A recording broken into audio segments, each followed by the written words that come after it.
하나님 말씀 봉독하겠습니다. 하나님 말씀은 마태복음 21장 12절에서 17절까지만 봉독하도록 하겠습니다.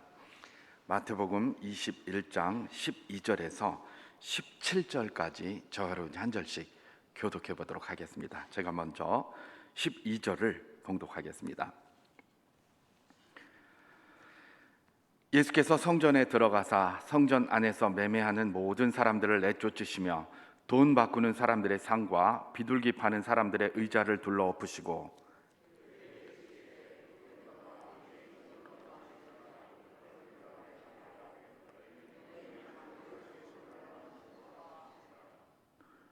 맹인과 저는 자들이 성전에서 예수께 나아오매 고쳐주시니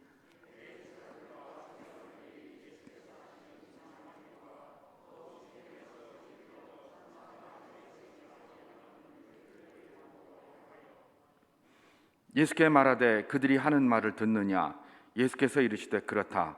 어린 아기와 젖먹이들의 입에서 나오는 찬미를 온전하게 하셨나이다 함을 너희가 읽어본 일이 없느냐 하시고 거기서 요하시니라. 아멘. 우리가 성경을 하나님의 감동으로 지은 책이다라는 사실을 믿고 그렇게 고백하고 있습니다. 성경이 하나님의 감동으로 쓰여졌다, 그 말을 조금 이렇게 신학적인 용어로 하나님의 영감을 받았다, 그렇게 얘기를 합니다. 성경의 기록자들이 하나님의 감동, 영감을 받아서 성경을 기록했다는 겁니다. 이 영감에 대해서는 그 영감의 정도가 어떤 것이냐, 성경을 기록할 때에 영감의 정도가 어떤 것이냐에 따라서 모두가 다 영감되었다라고 이야기하는 완전 영감이 있고, 또 어떤 부분만 영감되었다라고 하는 불완전 영감이 있습니다. 그래서 성경을 이야기하면서 레마의 말씀이다 이런 것은 완전 영감을 인정하는 것이 아니라 불완전 영감을 이야기를 하는 것입니다. 그래서 무슨 레마의 말씀 이런 것들은 우리가 잘 사용하지 말아야 되는 것에 불과한 것이죠. 왜냐하면 성경 전체는 우리는 완전 영감되었다라고 그렇게 믿고 있기 때문에 그렇습니다. 그리고 이 완전히 영감된 영감의 정도가 그렇다면 그럼 영감의 방식은 어떤 것이냐에 따라서 우리는 완전 영감을 믿을 뿐만 아니라 영감의 방식에 있어서는 소위 기계적 영감과 유기적 영감이라는 게 있습니다. 기계적 영감을 조금 다른 의미로 또 축자 영감이다, 그렇게 말하는 사람들도 있습니다. 이 축자 영감은 말 그대로 단어 하나가 전부 다 영감이 되었다는 겁니다. 그 말은 무슨 말이냐면 하나님께서 사람을 딱 이 성경의 기록자들을 딱 붙잡아서 기계적으로 막 글을 쓰게 만들었다는 겁니다.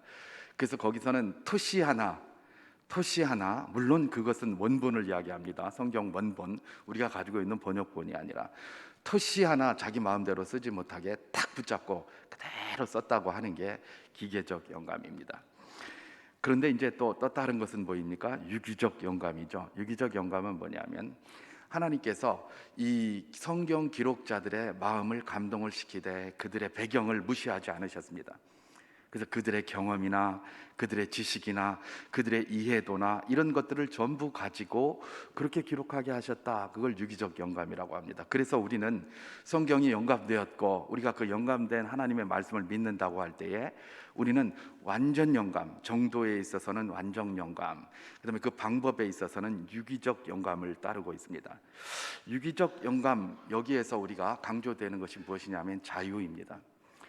자유. 이 사람이 가지고 있는 경험이나 배경이나 모든 것들을 하나님께서 하나도 무시하지 않으셨다는 그런 의미거든요. 결국은 하나님께서 사람을 어떻게 창조하셨는가에까지 이렇게 귀결이 되는 것이죠. 하나님께서 사람을 어떻게 창조하셨습니까? 기계적으로 창조하지 않으셨습니다. 기계와 같이 딱 붙잡고 막 흔드는 대로 이렇게 하는 것이 아니라 하나님이 사람을 창조하실 때 어떻게 창조하셨다고요? 자율적으로, 자유를 가지고 자기가 선택할 수 있게 했다는 겁니다. 그래서 무슨 자율적인 존재 이렇게 이야기를 할 때에 바로 그것을 의미하는 것이죠. 사람을 기계적으로 움직이지 않습니다. 하나님은 그에게 소위 자유의지를 주시고 자율적으로 하게 만드셨어요.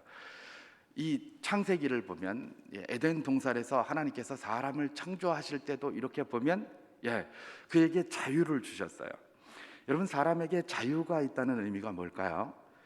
자유가 있다는 의미는 선택을 한다는 겁니다. 선택을 한다. 자유가 없는 곳에는 선택의 여지가 없어요. 다 정해져 있어요. 그렇기 때문에 그걸 갖다가 선택할 수 있다는 것이 자유입니다. 하나님은 사람을 만드시고 에덴 동산 한가운데 두시고 선택을 하게 하셨어요. 다 선택을 하게 하셨기 때문에 그에게 자유를 주신 것이죠. 모든 것에 선택의 자유를 주셨어요. 어떤 선택의 자유, 어떤 것을 선택하게 하셨습니까? 하라는 게 다 있었습니다. 동산에 있는 모든 것들을 자기가 다 선택할 수 있었어요. 하라라는 것이었어요. 그거는 하라. 근데 하지 말라라는 게 하나 딱 있었죠. 우리가 아는 것처럼 동산 중앙에 나무의 열매를 따먹지 마라라는 것이었어요. 하지 말라라고 하는 것도 선택할 수 있는 자유를 주셨어요. 하라는 것 전체와 하지 말라는 것 하나를 딱 두시고 네가 알아서 선택하고 살아라라고 동산 중앙에다가 이렇게 그 선악을 알게 하는 나무의 열매를 두시고 사람을 에덴 동산에 두신 것이죠. 그래서 사람은 자유를 가지고 그 모든 것들을 선택할 수 있었는데 사람이 뭘 선택했습니까? 하라는 그 수많은 거는 안 하고 하지 말라는 거 그거 하나 선택한 거예요. 물론 처음에는 하라는 거를 선택하고 이것저것 이렇게 하면서 살았겠죠. 근데 어느 순간 유혹을 받아서 뭘 했습니까? 하지 말라는 거를 선택하고 말았어요. 자유는 뭐가 있다? 선택을 할 수 있느냐에 자유가 달려 있다. 선택을 할 수 없으면 자유가 없는 것이다 라는 것들을 우리가 알고 있고, 또 이것은 또 자율과 관련되고 이 유기적인 영광과 관련되고 모든 것들이 다 관련되어 있다는 것들을 보게 됩니다. 하나님께서는 우리를 지으실 때 이렇게 자유로운 존재로 선택할 수 있는 존재로 지으셨습니다. 그리고 인간의 삶이라는 것이 무엇입니까? 결국은 인간의 삶은 이 자유롭게 선택한 모든 것들이 쌓이고 축적되어서 모여진 것입니다.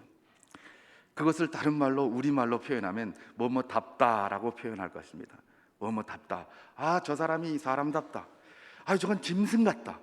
뭐 이런 이야기를 한다든지, 아니면 저 사람은 정말 그리스도인답다. 저 사람은 대통령답다. 저 사람은 국회의원답다. 저 사람은 정말 고위 공무원답다. 군인답다. 선생님답다. 목사답다. 뭐 이런 답다라는 말이 있지 않습니까? 이게 다 뭡니까? 선택의 결과들이에요. 그 사람이 여러 가지 자유를 가지고 막 선택을 하고 그걸 인생을 살았어요. 인생을 했는데 목사가 선택을 하고 인생을 산 게 가만히 보니까 이게 목사라고 생각되는 것과 전혀 다른 거예요. 그러면 저건 목사답지 못하고 먹사다 이렇게 얘기를 하는 거예요. 그렇잖아요. 그러니까 우리가 이 세상에서 살면서 이게 다 연결된 거예요. 뭐 하나 분리된 게 없습니다. 다 연결되어져 있어요. 하나님이 창조하신 원리도 인간에게 자유롭게 선택할 수 있도록 창조하셨고, 그것이 잘못되어서 그야말로 유혹으로 하지 말라는 것, 그래서 하나님의 것을 선택하지 않으려고 하는 그들을 회복시키시기 위하여 어떻게 했습니까? 영혼이 죽어버린 그들을 회복시키기 위하여 우리 주님을 이 땅에 보내시고, 그를 믿는 자마다 뭐예요? 영혼이 다시 회복되어서 하나님이 기뻐하시는 걸 선택할 수 있는 자유가 또한 그에게 있을 수 있도록 모든 것들을 회복시켜 주신 게 그리스도인들 아닙니까? 이게 다 연결되어져 있어요. 자유라는 것이 그냥 하나 뚝 떨어져 있는 것이 아니라 선택할 수 있게 되는 것이고, 그 선택한 많은 것들이 모여서 그의 삶을 뭐뭐답다라고 표현할 수 있도록 그렇게 만들어 주시는 것, 어디 하나 끊어진 것이 없이 다 연결되어 있다는 사실을 우리는 기억해야 될 것입니다. 여러분, 목사가 목사답습니까? 그가 선택하고 살아온 것들이 거기에 합당할 때에 우리는 그런 소리를 하게 됩니다. 대통령이 대통령답습니까? 그가 선택하며 살아온 것들이 그에게 그런 말을 할 수 있게 만들어 주는 것입니다. 무엇을 선택하고 살았느냐가 그의 현재의 존재를 이야기해 줍니다. 다른 사람들이 뭐라고 하느냐, 저 사람은 뭐답다고 하느냐, 그 답다라는 그것이 뭐다? 내가 지금까지 선택하고 살아온 결과물이 나의 삶 속에서 나타나는 것이고, 그 나타난 것을 가지고 사람들이 그렇게 표현한다는 것입니다. 우리가 아는 것처럼 답다라는 것이 가장 좋은 말입니다. 그리스도인은 그리스도인다워야 합니다. 사람은 사람다워야 합니다. 짐승은 짐승다워야 합니다. 개는 개다워야 합니다. 세상이 이상해져서 짐승이 사람다워지고 사람이 짐승다워지고 있잖아요. 그렇죠? 이런 모습들을 우리가 보면서 뭐라고 얘기를 합니까? 한탄을 하고 있습니다. 왜 다움을 다 잊어버리고 오히려 답다라고 이야기하는 것을 꼰대라고 이야기를 하고, 답다라고 이야기하는 것을 속박이라고 이야기를 하고, 왜 그러고 사는가? 답다라는 것은 속박이 아닙니다. 자유입니다. 내가 그걸 자유롭게 선택하고 산 결과물이기 때문에 그게 자유인 것이죠. 오히려 속박은 무엇입니까? 다운 것을 다운 거대로 살지 못하고 자꾸 다른 답지 못한 것들을 선택하고 사는 게, 그게 오히려 속박이에요. 그런데 세상이 자꾸 그런 식으로 가리키고 있습니다. 굉장히 복잡한 것들, 이런 것들을 우리가, 적어도 그리스도인들은 늘 말씀을 묵상하면서 자기를 이런 것과 한번 도전을 해보는 것이 굉장히 중요하다고 저는 생각을 합니다. 여러분, 제가 오늘 답다라는 말로 시작하는 이유가 있습니다. 오늘 우리가 읽은 이 본문은 너무나 우리가 잘 알고 있는 것처럼 예수님이 성전을 깨끗하게 하신 성전 정화 사건을 기록하고 있습니다. 여러분, 성전 정화 사건, 우리가 잘 알고 늘 들어서 아는 것처럼 이것은 굉장히 큰 충격을 가져온 사건임이 분명합니다. 어제 우리가 본문에서 본 것처럼 예수님께서 예루살렘에 입성을 하셨습니다. 그때 제자들은 그야말로 자기 옷을 벗어서 그 나귀의 등에다가 씌우고 주님을 태우고, 그다음에 사람들은 호산나 호산나 하면서 막 그렇게 입성을 했습니다. 얼마나 멋졌는지 모릅니다. 물론 제자들의 마음속에는 전혀 다른 생각들이 있었죠, 그죠? 그들의 마음속에는 뭔가 한 자리 해봐야 되겠다라는 입장을 가지고 있었습니다. 그러면서 이게 들어가면 분명히 우리 주님께서는 그냥 예루살렘에 가서 모든 것들을 타도하고 모든 적폐를 청산하고 뭐 이렇게 해가지고 그야말로 다윗의 왕권을 이은 멋진 그런 나라를 회복시키시리라 이러면서 호산나 호산나, 나를 구원하소서, 주의 이름으로 오시는 이여 호산나, 다윗의 왕권으로 오는 그리스도요 이러면서 따라 들어간 거예요. 자, 그렇다면 제일 먼저 어디를 가야 됩니까? 쿠데타를 일으키려면 제일 먼저 어디를 간다고요? 방송국 가잖아요, 방송국. 그리고 쿠데타를 일으키려면 어디를 가야 됩니까? 왕궁을 가야 됩니다. 왕궁에 가서 왕을 쫓아내고, 그죠? 소식통 없애기에 위해서 방송국을 점령을 하고 막 그래야 되잖아요. 지금도 저기 우크라이나 전쟁이 있는데 이 러시아 군들이 와서 하는 게 뭡니까? 전부 방송 못하게 하고 그야말로 궁을, 핵심 거기를 갖다가 침공해 들어가려고 그렇게 하는 것 아니겠습니까? 그게 전쟁이든 쿠데타든 뭔가 전복을 시키고 뒤집어 보려고 하는 모든 자들이 가지고 있는 그런 마음입니다. 그런데 예수님께서는 떡 예루살렘에 들어가셔가지고 헤롯이 있는 헤롯 궁으로 간 것이 아니라 어디로 가셨어요? 제일 먼저 성전을 가신 거예요. 성전을. 이런? 여러분, 그 성전이 어느 곳입니까? 제가 어제도 빌라도가 3 스트라이크 아웃 중에서 이미 2번 스트라이크를 쳤다고 그랬습니다. 3, 3번 중에서 이미 2번을 망쳤다고 했어요. 그 중에 하나가 뭐였죠? 빌라도가 이 일이 있기 이전에 2번을 망쳤는데 2번이 반란이 일어나게 만든 거예요. 왜 반란이 일어나게 만들었습니까? 처음에는 그 총독으로 오면서 가이사의 흉상을 갖다 깃발에 새겨가지고 그걸 들고 막 예루살렘에 들어오는 겁니다. 그랬더니 유대인들이 반란을 일으켰습니다. 폭동이 일어났습니다. 왜요? 어디 저 이방인이, 그것도 이방인의 흉상을 들고 성전 앞으로 가지고 와, 이런 난리가 난 거거든요. 그리고 거기에 상수도나 뭐 이런 이 작업을 하는데 성전세를 갖다가 유용을 해서 쓰려고 했던 거예요. 다른 데 거를 가지고 했으면 그렇게 안 했어요. 근데 성전과 관련된 일을 할 때에 그냥 이 사람들이 그런 식으로 하니까 불법으로 성전세를 갖다가 토목공사에 사용하려고 하고, 그러니까 유대인이 그야말로 폭동을 일으켰던 겁니다. 빌라도를 괴롭게 했던 게, 그러니까 유대인들에게 있어서 성전은 이런 의미예요. 성전은 이미 최고의 하나님이라는 것으로 딱 전제해놓고 더 이상 성전에 대해서는 건드리지 말라는 거예요. 그 성전의 모습이 어떻든지 간에 성전은 건드리지 말아라, 여기는 치해법권 지역이다, 그렇게 한 거예요. 우리나라도 그런 거 있잖아요. 어느 곳에선 치해법권 지역들이 있어요. 그럼 말도 해도 안 돼요. 그런 거 말하면 요새는 뭐예요? 다 불법이라서 구속이 돼요. 치해법권 지역을 만들어놨어요. 그게 성전이었어요, 성전. 그런데 이렇게 치해법권 지역으로 만들어 놓은 이 유대인들에게 제일 먼저 들어간 것이 어디예요? 성전으로 들어갔어요. 성전으로 들어가서 기도하러 가셨을까요? 그랬으면 얼마나 좋겠습니까? 성전에 들어가서 탁 엎드려 가지고 뭘 하고 성부여 이러고 이러셨으면 얼마나 좋겠습니까? 딱 들어가시더니 채찍을 만들어서 오늘 본문 12절을 제가 봉독하겠습니다. 예수께서 성전에 들어가사 성전 안에서 매매하는 모든 사람들을 내쫓으시며 돈 바꾸는 사람들의 상과 비둘기 파는 사람들의 의자를 둘러 엎으시고, 성전에 딱 가서 예배에 참석하는 것이 아니라, 제사에 참석하는 것이 아니라, 들어가자마자 막 비둘기 채찍을 가지고 그야말로 성전 마당부터 그냥 다 부수고 돌아다니는 거예요. 다 부수고 다니는 거예요. 여러분, 이 광경을 본 유대인들의 눈이 어땠을까요? 저 미친 존재 아니냐? 아니, 메시아면 와가지고 헤롯궁에 와서 저 로마 군대의 부역자들을 다 쫓아내고, 또 저기 안토니아 요새에 가가지고 본디오 빌라도를 쫓아내고 다윗의 왕권을 회복해야 될 것 아니냐? 근데 제일 먼저 와서 한다는 일이 고작 거룩한 하나님의 전에 와서 저렇게 채찍질이나 하고 앉았고, 저 제정신이냐 저게? 왜 그러는 거예요? 여러분, 왜 가룟 유다가 잘 따라오다가 막판에 가가지고 뒤집어집니까? 이거 보니까 아니거든요. 자기들이 원했던 메시아의 모습이 아니에요. 보니까 아니에요. 왜 뒤에서 호산나 호산나 하던 사람들이 들어와가지고 손가락질하면서 왜 저 예수를 갖다가 십자가에 못 박여 죽이라고 그러고 그 흉악범 바라바를 달라고 그랬겠습니까? 다 이유가 있는 거예요. 갑자기 그들의 마음이 확 바뀌어가지고 그렇게 된 게 아니에요.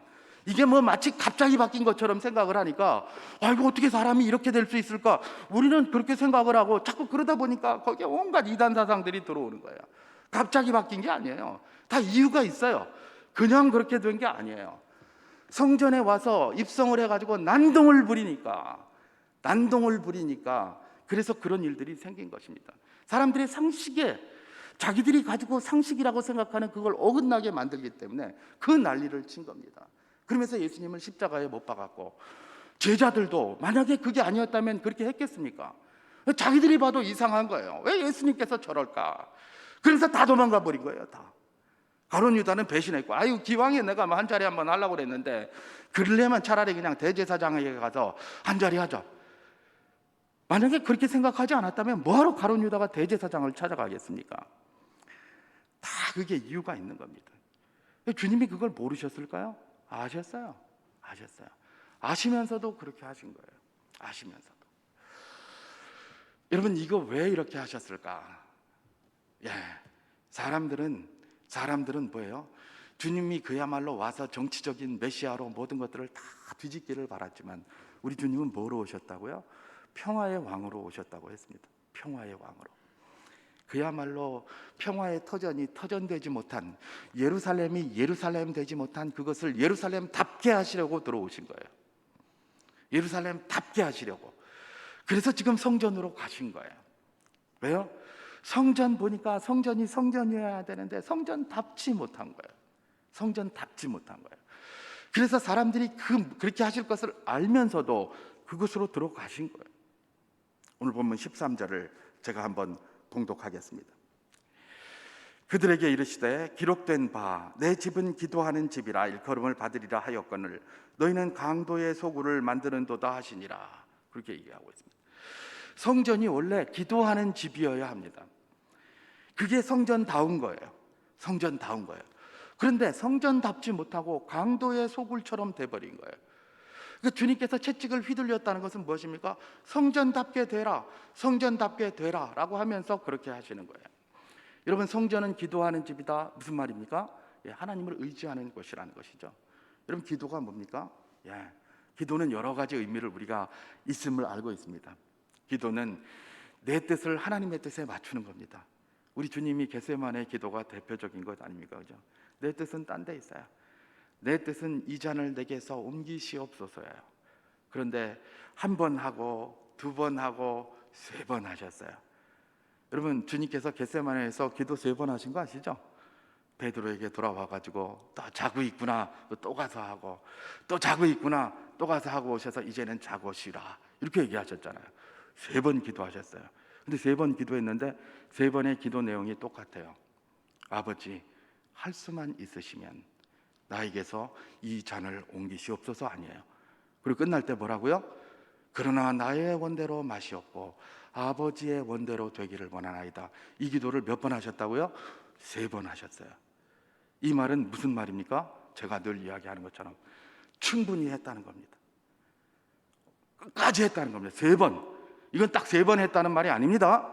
완전하게 하셨다는 거예요. 그야말로 주님께 계속 갈등이 일어난 거예요. 자기 소원이 있어요. 자기 뜻이 있는 거예요. 제발 이 잔을 내게서 옮기시옵소서. 이게 주님의 육신을 가지신 주님의 뜻이었어요. 하나님의 뜻을 모르는 것 아니에요.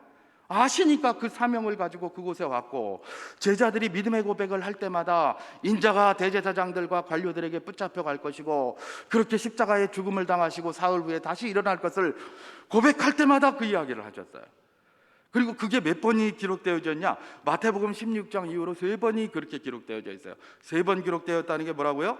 충분히 했다는 말이에요. 그런 말을 충분히 그런 말을 하셨어요. 다 아셨어요. 그러고 나서 기도를 하시는데 충분히 기도하신 거예요. 어떻게 해요? 할 수 있으시면 이 잔을 내게서 옮기시옵소서. 그러면서 마지막에 뭐예요? 그러나 나의 뜻대로 마시옵고 아버지의 뜻대로 되기를 원하나이다. 충분히 기도하셨어요. 여러분, 이게 뭐예요? 기도는 나의 뜻이 있지만 충분히 하다 보면 그 기도가 나의 뜻을 이루는 것이 아니라 누구의 뜻을 이루는 것으로 바뀐다고요? 하나님의 뜻을 이루는 걸로 바뀌어요. 이게 기도의 본질이에요. 기도는 내 하고 싶은 거, 내 원하는 거 있어요. 처음엔 그걸 가지고 해요. 그러나 충분히 기도가 되고 완전하게 기도가 됩니까? 그러면 나의 원대로 마시옵고 아버지의 원대로 되기를 원하나이다까지 나아가는 것. 그게 기도인 것이죠. 기도는 또 뭐라고요? 제가 앤드류 모레이 인용 자주 하잖아요. 앤드류 모레이가 기도의 정의를 뭐라고 했습니까? 하지 않았으면 이루어지지 않는 것을 이루어지게 하는 것이 기도다. 뭐 이렇게 정의를 하고 있어요. 그분은 그거 기도예요. 무엇보다도 기도는 하나님을 기쁘시게 하는 것이고, 무엇보다도 그렇기 때문에 기도는 하나님을 하나님 되게 하는 겁니다. 믿음의 사람들이 기도하지 않습니까? 하나님이 하나님 되게 하는 게 아니에요. 왜 주님께서 자꾸 기도하라고 말합니까? 나를 인정해 달라, 이런 얘기입니다. 내가 너희들에게 좀 인정받고 싶다. 우리 주님 관종이에요. 관종. 그냥 사람들에게 좀 인정받고 싶으신 거예요. 그래서 우리에게 늘 요구하시는 게 뭡니까? 기도하라. 기도는 하나님을 하나님 되게 하는 겁니다. 하나님이 우리를 도우시는 분이라는 걸 인정하는 것입니다. 하나님이 내 삶의 전부이시고 나의 모든 것들을 이끌어 가시는 분이시다라는 것들을 인정하는 것이 기도예요. 우리 하나님 관종이에요. 관종이 나쁜 말 아니에요. 관종이에요. 늘 기도하라고 하시잖아요. 나를 하나님으로 인정해라. 나를 의지하라. 그런 것이에요. 성전이 그런 곳이 되어야 했던 거예요. 그런데 놀랍게도 이 성전이 뭐예요? 그야말로 다른 것을 의지하는 것이 되었죠. 여기 보면 비둘기 파는 거, 돈 바꾸는 거, 이 모든 것들은 뭐예요? 하나님을 의지하는 것이 아니에요. 다른 것을 의지하는 것이죠. 다른 것. 그 다른 것을 성경에서는 뭐라고 이야기를 합니까? 마태복음 6장에서 산상수훈에서 그렇게 이야기를 하지 않습니까? 뭡니까? 마태복음 6장 24절에 하나님과 재물을 겸하여 섬기지 말라, 그렇게 얘기를 하셨습니다. 결국은 여기서 채찍으로 이렇게 흔드신 것은 하나님 의지하지 않고 다른 무엇을 의지하는데, 그 다른 무엇을 통칭하는 것이 뭐다? 재물, 만몬이라고 그렇게 표현하고 있는 겁니다. 하나님 아니면 재물을 의지하게 돼 있어요. 하나님 아닌 우수 마발을 의지하는 다 모든 것들은 다 뭐예요? 재물이에요. 재물, 만몬을 의지하는 것이죠. 그러니까 너희들이 내 집은 하나님께 기도하고 하나님을 의지하는 것이라고 했는데 만몬을 의지하고 있구나 라고 하면서 그 만몬을 쫓아내려고 채찍을 휘두셨던 것입니다. 여러분, 주님께서 채찍을 휘두르신 이 사건을 다시 한번 우리들에게 조명하시면서 우리들의 중심이 어떠해야 될 것인지를 묻고 있습니다. 여러분, 우리가 성전 아닙니까? 우리 주님께서는 지금 우리의 이 성전에 채찍을 휘두르고 계십니다. 너희의 성전은 지금 무엇을 의지하고 있느냐? 하나님을 의지하고 있느냐? 만몬을 의지하고 있느냐? 근데 여러분, 여기서 우리가 주의해야 될 것이 있습니다. 성전에서 비둘기 파는 자, 돈 바꾸는 자, 짐승 파는 자, 이런 것들이 왜 생겼느냐라는 사실입니다. 왜 이런 것들이 생겼는가? 여러분, 이건 이 사람들이 처음에는 장사하고 싶어서 만든 게 아니에요. 다 예배의 편의를 위해서 만든 거예요. 그렇잖아요. 우리가 잘 알고 있는 것처럼 재물을 가지고 처음에는 예루살렘 성전에를 왔었어요. 근데 그 사람이 먼 곳에 살아요. 그래서 처음에는 완전한 거를 가지고 왔는데 한 며칠 이렇게 한 달씩 이렇게 오다 보니까 다 비로먹고 다 못 쓰게 된 거예요. 자, 그러다 보니까 어떻게 합니까? 예, 하나님 앞에 드려지지를 못하는 거예요. 그래, 이런 문제를 해결할 수 있는 게 뭔가 하면서 좀 더 우리가 예배를 편안하게 드리고 좀 더 하나님 앞에 제사를 편안하게 드리고 뭐 이런 방식으로 고민을 하다가 이제 그런 것들이 나온 거예요. 근데 처음에는 그런 것들이 의식 있게 지켜졌을 거예요. 처음에는 그것들이 의식 있게 지켜졌을 거예요. 그런데 이게 세대가 흐르면서 그 의식과 그 의지, 그 정신은 다 사라지고 나중에 남은 건 뭘까요?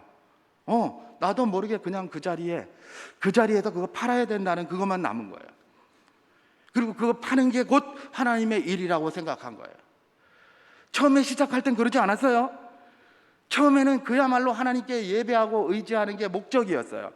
그런 거는 그냥 우리가 조금 편안하게 하기 위해서 그렇게 했다라고 생각을 했어요. 근데 이게 세대가 지나면서 그 정신은 다 없어진 거예요. 마치 저기 로마노프 왕조의 그 무슨 그 벤치와 같은 이야기가 그거 아닙니까, 그죠?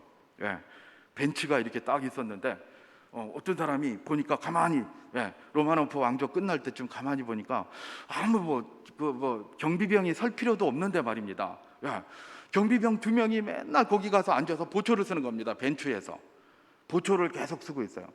왜 그거 보초를 자꾸 쓰는지. 안 그래도 지금 내탕금도 로마노프 왕조가 자꾸 쇠해가고 내탕금도 부족하고 그래서 경비 비용도 많이 드는데 별로 쓸 데도 없는 데 가가지고 정원 한가운데 있는 벤치에 2명이 늘 서 있어야 된단 말입니다. 그래서 거기 가드 호위대장이 이게 뭔가 살펴봤더니 처음에 그게 어떻게 시작이 됐다고요? 거기 축제를 많이 하고 이러는데 벤치가 좀 이렇게 좀 낡아가지고 거기다가 칠을 딱 했다고 그러죠. 칠을 딱 했는데 그 벤치에 혹시 축제에 온 귀족들이 앉았다가 옷이 더럽힐까봐 그래서 그 마를 때까지 그거 좀 세워놓으려고 호위병 2명을 갖다가 거기 앉지 마라라고 세워놨는데 어떻게 했다고요? 로마노프 왕조가 막 여러 가지 폭동이 일어나고 하면서 막 정신이 없으니까 그런 거기 사람 세운 줄 모르는 거예요. 그러니까 거기 앉아가지고 이 사람들은 가라고 하니까 계속 거기에서 보초 쓰고 있었던 거예요. 그거 발견될 때까지. 그러니까 이미 마른 지는 이미 수십 년이 지났는데 수십 년 동안 그 마른 거 그거 신경 안 쓰고 그냥 가만히 거기서 보초만 쓰고 있는 것이죠. 제가 무슨 말을 하고 있습니까? 처음엔 그런 게 아니었는데 이렇게 된 거예요. 우리 주님께서 지금 지적하시면서 채찍질을 휘두르는 것은 처음에는 좋은 의견으로 출발을 했지만 사람의 편의를 위해서 한 것들이 결국에 나중에 세월이 흘러서 그 정신이 다 사라졌을 때 이렇게밖에 남을 수 없다라는 것들을 잘 보여주고 있는 것이죠. 여러분, 이 새벽에 이 말씀을 생각하시면서 우리가 한번 우리 스스로를 한번 도전했으면 좋겠습니다. 주님께서는 우리를 성전이라고 하셨습니다. 성전된 우리 중심, 기도를 통하여 하나님을 의지하는 삶을 살라는 그런 도전이 아니겠습니까? 또 많은 것들이 편의 가운데 있는 것이 있습니다. 편한 것들 때문에 주어진 것들, 때로는 어쩔 수 없다는 판단 때문에 주어진 것들이 있습니다. 우리가 그렇다고 하더라도 그 모든 것의 정신을 계속해서 계승해 갈 수 있어야 된다. 그런 것들이 계승되지 않으면 얼마 지나고 나면 그 정신은 온데간데 없이 사라지고 그야말로 성전에서 비둘기 파는 것이 당연한 것이고 그야말로 짐승 팔고 돈 계산하는 것이 당연한 것으로 자리 잡고 이제는 그런 것 때문에 본질이 다 훼손된다. 비둘기 파는 거 그 돈 세다가 기도 못하고 비둘기 팔다가 기도 못하고 이런 일들이 굉장히 많이 일어나게 된다는 것입니다. 그럼 이 새벽에 주님께서 우리를 도전하시는 도전을 다시 한번 기억했으면 좋겠습니다. 성전된 우리, 성령의 성전다운 모습인가? 또 성전된 우리가 습관적으로 일하는 것들, 이런 많은 일들 가운데 혹시 주님께서 채찍을 휘두르실 만한 일은 없는 것인가? 이 시간에 기도 인도자 나오실 때까지 말씀을 생각하시면서 이 기도 제목으로 잠시 기도하도록 하겠습니다.